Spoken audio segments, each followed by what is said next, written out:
నమస్తే రమగారు. నమస్తే జయ. రమగారు, రాగి రేకులు వాటి మీద మనం శ్రీచక్రం అని అలా ఉంటుంది, కొన్ని యంత్రాలలాగా ఉంటాయి, ఫ్రేమ్ కట్టేసి, లేకపోతే ఉట్టి రేకే ఇలాంటివి పెట్టుకుంటే మంచిదని, లేకుంటే రకరకాల కారణాల వల్ల ఇలాంటివి పెట్టుకోవాలని వింటుంటాం. నిజంగా ఆ రాగి రేకుకి అంతటి శక్తి ఉంటుందంటారా? ఇంకొక విషయం ఏంటంటే, మనకి ఫోన్లో సిమ్ కార్డు కూడా వెనకాల రాగిది ఉంటుంది. ఇవేమన్నా మనకి శాటిలైట్ నుంచి కనెక్ట్ చేసుకొని కమ్యూనికేషన్కి ఉపయోగపడతాయా, రేడియేషన్స్కి? అట్లా అనిపిస్తూ ఉంటుంది. ఇది పురాతనమైన ప్రక్రియ కదా జయ. యంత్రం అంటే మంత్రశాస్త్రానికి సంబంధించింది. దాన్ని సిమ్ కార్డ్ని మనం కలపలేం. కాకపోతే చూడు, రాగిరేకు మీద ఒక ప్లాస్టిక్ దాని మీద నలకంత అంటిస్తారు. దాని మీద ఉండే గీతలు గళ్ళు దాంట్లో ఉండేది అదేం చేస్తుంది, శాటిలైట్ నుంచి మనకి నీ మాటలు నాకు, నా మాటలు నీకు వినిపింపజేసేస్తుంది. అవును కదా. ఎలా తీసుకుంటుంది అది, దాన్ని అలా తీసుకునేలాగా చేశారు కదా. అవును, ఒక డివైస్ దాన్ని క్రియేట్ చేశారు. మనకి వాహకత్వానికి పనికొస్తాయి ఇవి. ఎలా అంటే రాగివి, ఇప్పుడు మన కరెంటు కూడా అంతా రాగి తీగలే కదా అవి. అవును, కరెంట్ లోపలిది. అంటే ఇలా ట్రాన్స్మిట్ చేయడానికి దానికి ఉపయోగపడుతుంది అది, అంతే కదా పాయింట్. అవును, పెద్ద ఇంగ్లీష్ వ్యవహారం తెలియదు, దీంట్లో ఉన్న కెమిస్ట్రీ ఫిజిక్స్ నేను చెప్పలేను. కానీ రాగికి ఆకర్షించే గుణం ఉంది, అది మనకు తెలుసు. ఓకే. విద్యుత్ వాహకంగా బ్రహ్మాండంగా పనిచేస్తుంది, క్విక్గా చేసేస్తుంది, ఇక్కడి నుంచి అక్కడికి పంపించేస్తుంది. మరి అందులో స్టీలో, ఇనపవో, లేకపోతే వెండివో, బంగారువో ఎందుకు అట్లా రాగివో ఎందుకు వాడుతున్నారు? అది కనిపెట్టారు కదా. దీనికి ఎక్కువ ఉంది, పర్టికులర్గా ఈ లోహానికి ఈ శక్తి ఉంది అనేది మనకు తెలుసు. దాన్నే మనం వీటిలలో వాడుకుంటాము. ఇప్పుడు ఇంకా రావట్లేదు, చూడటం లేదు. కానీ ఈ ఫ్యాన్లు, మా చిన్నప్పుడు పాత ఫ్యాన్ ఊడదీస్తే ఆ లోపల కండెన్సర్ అవి ఏటో ఉండేవి, దాని నిండా అంతా రాగి వెళ్ళే. ఫ్యాన్లు పాడైపోతే ఆ లోపలవన్నీ ఊడదీసి ఒక పిచ్చి ఆటగా ఉండేది చిన్నప్పుడు. రాగి వైర్లు తర్వాత ఏమో ఎంతసేపు ఇది పడిపోయేది, దాన్ని అంటారు ఫ్యూజ్ కొట్టేసేది. ఫ్యూజ్కి వేయటానికి ఒక రాగి వైర్ కావాలి. ఈ పాత వైర్లలో నుంచి, పాత వాటిల నుంచి తీసి పక్కన పెట్టుకుంటూ ఉండేవాళ్ళం. అదొక ఆట. అది పోయినప్పుడల్లా నా దగ్గర ఉందని బ్యాగ్లో నుంచి ఆ మగపిల్లలు ఎక్కువ చేసేవాళ్ళు, కొంచెం నేను కూడా వాళ్ళతో చేరికలో ఉండేది, అలా చేసేవాళ్ళం. ఇప్పుడు ఇది ఖచ్చితంగా మనకు తెలుసు క్లియర్గా, ఇదంతా ప్రూవెన్ సబ్జెక్ట్. అవును కదా. అయితే ప్రూవెన్ సబ్జెక్ట్ అవునో కాదో మనకు అనుమానంగా ఎందుకుంటుంది అంటే, మన ముందు తరాలకి మనకి మధ్యలో ఒక బ్రిడ్జ్ ఉండేది చూడు, ఆ బ్రిడ్జిని ఇంగ్లీష్ వాళ్ళు వచ్చి పడగొట్టేశారు. బాగా చెప్పారు అమ్మగారు. దాంతో బ్రిడ్జి రేఖామాత్రంగా ఉండేది అని తెలుసు మనకి, ఉందిగా లేదు అది ఇప్పుడు. అంటే ఆ నమ్మకాన్ని మనం పెంచుకోలేకపోతున్నాం. మనం ఏవేవేవో చదువుకున్నాం, మన ముందు వాళ్ళకు కూడా ఏవేవో తెలుసు. ఆ వాళ్ళకి తెలిసింది మనం తెలుసుకున్నది రెండు ఒకటేనని మనం అర్థం చేసుకోలేని ఒక దుస్థితిలో పడిపోయాం మనం. అవును అవును. ఇప్పుడు ఈ రేకులు కూడా సాధారణంగా రాగి రేకు మీదే రాస్తారు. ఇల్లు కట్టినప్పుడు దిష్టి తగలకుండా యంత్రం అంటారు, మత్స్య యంత్రం, కూర్మ యంత్రం, యంత్రాలు స్థాపిస్తారు, శ్రీచక్రాలు రాస్తారు వాటి మీద.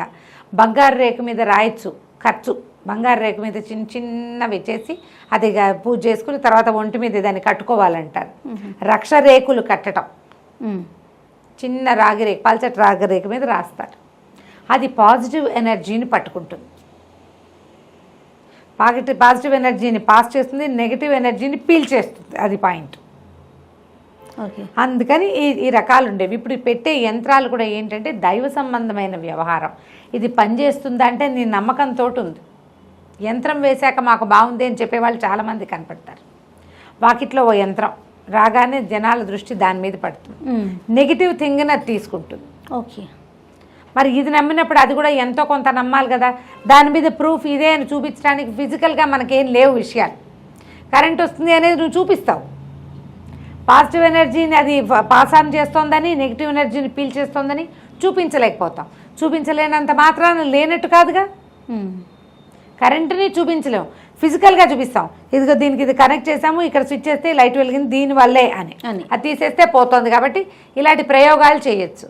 బట్ ఈ ఎనర్జీ విషయాల్లో మనం ప్రయోగాలు చేయలేకపోతాం.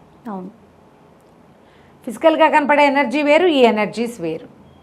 ఇది పురాతనమైన పద్ధతులు. అయితే ఏంటంటే ఎవరు పడితే వాళ్ళు ఎక్కడ పడితే అక్కడ దొరికేది కాకుండా, ఎవరో మన గురువుగారు, ఒక నమ్మకమైన వాళ్ళు, శాస్త్రం తెలిసిన వాళ్ళు, వాళ్ళు ఒక యంత్రం వేసిస్తే ఖచ్చితంగా దాంట్లో ఎనర్జీ ఉంటుంది, ఖచ్చితంగా.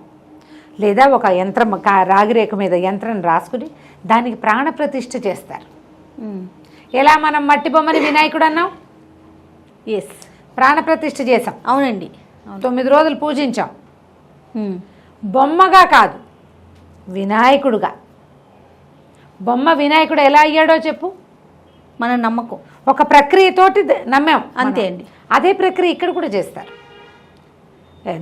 నేను కాకుండా ఈ పనిలో నిష్ణాతులైన వాళ్ళు మంత్రశాస్త్రం ప్రకారం ఇంత జపం చేయటం, దాన్ని ఆవాహన చేసుకోవటం, దాన్ని ఇందులో పెట్టడం అనేవి మంత్ర ప్రక్రియలు చాలా ఉంటాయి.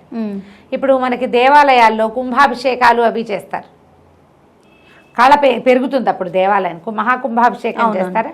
అక్కడి నుంచి ఏం చేస్తారు, దేవాలయాలు పెద్ద పెద్ద చిన్న పురాతనంగా ఉన్న దేవాలయాల్ని పక్కకి బాలాలయంలోకి మార్చి స్వామివారిని, అప్పుడు దేవాలయాన్ని మళ్ళీ పూర్తిగా అంతా చక్కగా రెడీ చేసి మళ్ళీ పాత విగ్రహాన్ని తీసుకెళ్ళి అక్కడ స్థాపిస్తారు.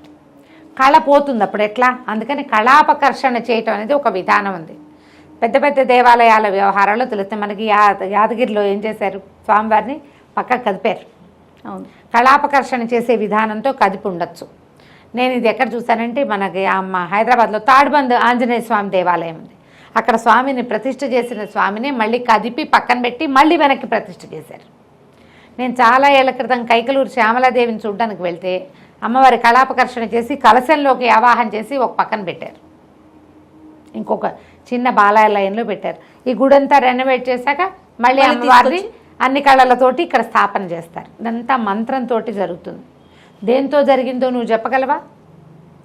భారతదేశంలో ఆర్ష సాంప్రదాయం ఉంది, ముందు నుంచి కూడా ఒక ప్రత్యేకమైన సాంప్రదాయాలని. ఏ దేవాలయానికి ఆ దేవాలయానికి వాళ్ళ తాలూకు ఆగమశాస్త్ర విధానం ఉంటుంది. శాస్త్రంలో చెప్పిన విధంగా ఆ శాస్త్రాన్ని చదువుకుని వాళ్ళు చేస్తారు. అవి నీ నమ్మకం అపనమ్మకం, నీ ఫిజికల్ థింగ్ ఇంకో కెమిస్ట్రీ థింగ్తో పరిచయం అసలు అవసరమే లేదు. దాంతో విధానం ప్రకారం వెళ్ళిపోతుంది. నమ్మకం ఉంటే తెచ్చుకో. ఇది ఎలా పనిచేస్తుందో అడక్కు. మంత్రం మీద నమ్మకం అంతే, మన విధానం పట్ల నమ్మకం.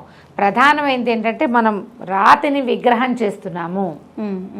అప్పటిదాకా ఖాళీ గ్రౌండ్గా ఉన్న దాన్ని మనం దేవాలయం చేసుకుంటాము. దాని నుంచి వచ్చే పాజిటివ్ ఎనర్జీని మనం తీసుకుంటున్నాము. అలాగే ఇది కూడా. దీనికి ఈ మంత్రానికి శ్రీ చక్రాలకి ఏంటంటే ఖచ్చితంగా కొలతలు ఉంటాయి. ఇంత ఉండాలి, పొడుగు వెడల్పు ఇంతంత తేడాతోటి ఉండాలి, మధ్యలో గీసే చక్రం, దాంట్లో నిక్షిప్తం చేసే అక్షరాలు అవన్నీ కూడా యంత్ర నియమం ప్రకారం చేస్తారు. యంత్రశాస్త్రం ఒకటి ఉంది మంత్రశాస్త్రంతో పాటుగా, దాన్ని తెలిసిన నిష్ణాతులే చేస్తారు ఆ పని. అందుకని నువ్వు ఎవరో ఒకళ్ళతోటి కాకుండా బాగా నిష్ణాతులని పేరు పొందిన వాళ్ళతోటి చేయించుకోవచ్చు, పెట్టుకోవచ్చు. మన ఇంట్లోనే ఒక పురాతనమైన రాగిరేకు ఉంది, ఎప్పటి నుంచో దేవతార్చనలో ఉంది. మొన్న అమ్మ నాన్న లేరు, ఓడదీశారు. నేను ఒక కేసు విన్నా, అందుకనే ఆ మాట చెప్తున్నా. ఆ మొత్తం దేవతార్చన పెట్టే అన్నీ తీస్తే అందులో 2 రాగిరేకులు ఉన్నాయి, మకిలి పట్టిపోయి ఉన్నాయి, ఏమీ కనిపించట్లా. ఎందుకంటే వాళ్ళ అమ్మగారు ఎప్పుడో మంచాన పడ్డారు, నాన్నగారు పోయి చాన్నాళ్ళైంది. వీళ్ళింట్లో దేవతార్చనకి అనకూడదు, హరిహరి దిక్కు దివాణం లేదు, పాపం అలా పడి ఉంది. అదంతా ఓపెన్ చేశాక తీసి చూశారు. చూస్తే ఏవో కొన్ని విగ్రహాలు అవి ఇవి ఉన్నాయి. సరే వీళ్ళు ఏం చేస్తారు, గుళ్ళో ఇచ్చేద్దాం అనుకున్నారు. ఇచ్చేసేటప్పుడు తీసి చూశారు. తీసి చూస్తే సరే మకిలి పెట్టిపోయి పాత రంగులో ఉంది. వాళ్ళని వీళ్ళు ఎవరో పక్కింటి వాళ్ళని అడిగారు. సరే అది రాగిరేఖ అని తెలుస్తుంది, ఆ దేవాలయం దేవతార్చన అంతా శుభ్రం చేద్దామని చెప్పి మరి గుళ్ళో అలా పాతగా ఉన్నది ఏమి ఇస్తాం అన్నీ తోముకున్నారు. అది బాగా తోమాక వాళ్ళకి తెలిసింది సంవత్సరము పేరు ఉన్నాయి కొస మీద. అది 200 సంవత్సరాల క్రితం రాయబడింది. అక్షరాలు ఎంత బాగున్నాయోట, అబ్బా ఎంత అట్రాక్టివ్ శ్రీచక్రము చక్కగా గీశారు. మామూలుగా మనం ఇప్పుడు ఫేస్బుక్లో వాటిలో శ్రీచక్రాలు అవి కనపడుతుంటాయి, ఎలా గీయచ్చు అవి కూడా నేర్చుకునే విధానాలు కూడా ఉన్నాయి. ఆయన చాలా అట్రాక్ట్ అయిపోయి తీసుకెళ్ళిపోయారు. శ్రీచక్రానికి ఏం చేయాలి అంటే ఇలా మేరువుగా ఉండే శ్రీచక్రానికి ఒక విధానము, ప్రస్తారంలో ఉండేదానికి భూప్రస్తారం అంటారు దాన్ని. రేఖ వీటి మీద రాయబడే వాటిని భూప్రస్తార శ్రీచక్రం నేల మీదే ఉంటుంది. అది ఎక్కడ రాశారో దాని మీదే ఉంటుంది. శ్రీచక్రాలు ఇప్పుడు మనం దేవాలయాల్లో చూస్తాం, ఇట్లా ఉండి బిందువుగా ఇలా పొడుగ్గా పైకి ఎత్తుగా ఉండి బిందువు ఉన్నట్టుగా ఉంటుంది, పైకి కొస ఉన్నట్టు. ఇవి దేవాలయాల్లో పెట్టుకుంటారు. వీటిని ఇళ్లలో కూడా పెట్టుకుంటున్నారు. ఇవాళ రేపు శ్రీచక్రం వచ్చింది పెట్టుకుంటున్నారు. దీనికి కొంచెం నియమం కావాలని చెప్తారు. అదేముంది, నిత్యము కాస్త పసుపు బొట్టు పెట్టుకోవటం, నిత్యము ఒక చిటికెడు కుంకుమ పెట్టుకోవటం, ఏవైనా పర్వదినాలప్పుడు శుభ్రం చేసి పులికాపు పెట్టడం. అదే పులికాపు, చాపు కాదు, పులి చాపు అనకూడదు, కాపు, పుల్లని కాపడం అనమాట. చింతపండుతోటి బాగా కాపేసి కాచినటువంటి చింతపండుతోటి రుద్దటం, దాన్ని రుద్దితే మళ్ళీ చక్కగా ఎర్రగా నిగనిగలాడుతూ వచ్చేస్తుంది. దేవతార్చన కూడా అలాగే చేసుకుంటాం కదా, విగ్రహాలు అవన్నీ తోముకుంటారు. పులికాపే దాని పేరు. ఈ పులుగాపు అంటారు. దాన్ని కాచేసి పెట్టుకుంటారు. పట్టుకెళ్ళిపోయారు. ఇప్పుడు ఆయనకి తను చెప్పారు, ఆ పట్టుకెళ్ళిన ఆయన ఇది తీసుకెళ్ళాక అంతకుముందు నాకు ఎప్పుడు ఏమిటో విసుగ్గా ఏమిటో తోచకుండా ఏదోగా ఉండేదండి. మా ఫ్రెండ్స్ ఒకళ్ళిద్దరు చెప్పారు, నువ్వు ఇండియాలో ఫ్యామిలీని వదిలేసి వచ్చావు, అందుకే నీకు ఇట్లా ఉందని. అలాగే ఉంటుంది, మా అమ్మ ఒకరే ఉండటము వాటి వల్ల. ఇది తీసుకెళ్ళాక మా అమ్మ నాన్న నాతోనే ఉన్నారు, ఫ్యామిలీ అంతా ఉన్న ఫీల్ వచ్చింది. చాలా ఫుల్ఫిల్డ్గా ఉంది మనసు, పాజిటివ్ ఎనర్జీ అంతే. అది ఎవరికి వాళ్ళం ఫీల్ అయితే మనకు తెలుస్తుంది. ఎవరికి వాళ్ళు తెలుసుకుంటే కదా. మన ఇంట్లో ఉంటే అలాంటివి ఉంచుకోండి. కొత్తవి తెచ్చుకునేటప్పుడు మీ ఇంట్లో ఉన్న పురోహితుడు, మీరు రెగ్యులర్గా పూజలు చేయించే వాళ్ళు ఉంటారు కదా, ఇలాంటిది ఏదో కొనుక్కొచ్చానండి లేదా ఎవరో ఇచ్చారండి ఓసారి చూడండి అంటే వాళ్ళు చూసి సర్టిఫై చేస్తే పెట్టుకోండి ఇంట్లో. రైట్. దానివల్ల ఏమీ భయము ఏమీ లేదు. అయితే మీకు ప్లస్ అవ్వడానికి అవకాశం ఉంది. కానీ యంత్రాలు వాటిని గాలి తగులుతుంటే రంగు మారిపోతాయి. ఒట్టిగా యంత్రం అయితే దేవతార్చనకు అది చేసినప్పుడు అవి కూడా చక్కగా తోమేసి శుభ్రంగా పసుపు బొట్టు పెట్టి నమస్కారం చేసుకోండి. ఆ గళ్ళల్లో ఉండేటువంటి శక్తి, బీజాక్షరాలు అవి రాయబడితే ఆ ఎనర్జీ మనకి కొంత తోడవుతుంది. నమస్తే. నమస్తే జయ.